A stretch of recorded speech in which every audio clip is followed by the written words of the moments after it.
या बातमीचे प्रायोजक आहेत सुप्रसिद्ध हॉटेल बडे पीर, लक्ष्मी मार्केट, विजापूर वेस्ट आणि दुसरी शाखा जिंदाशहा मदार चौक, सोलापूर।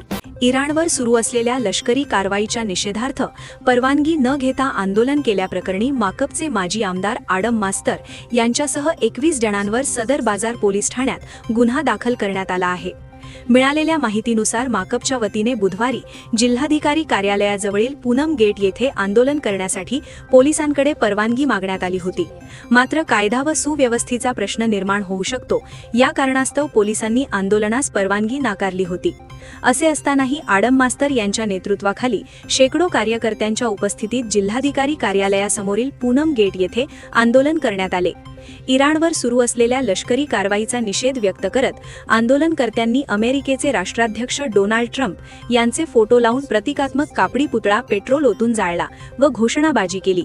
यावेळी जमावबंदीच्या आदेशाचे उल्लंघन करून बेकायदेशीररित्या गर्दी केल्याचा आरोप करण्यात आला आहे। या प्रकरणी आडम मास्तर यांच्यासह नरीमा गुडूभाई शेख, माजी नगरसेविका नलिनी कलबुर्गी, युसुफ शेख, अनिल वाशिम यांच्यासह एकूण 21 जणांवर गुन्हा दाखल करण्यात आला आहे। या घटनेचा पुढील तपास पोलीस उपनिरीक्षक साखरे करीत आहेत। ताज्या घडामोडीसाठी पाहत रहा लोकराज्य न्यूज मराठी।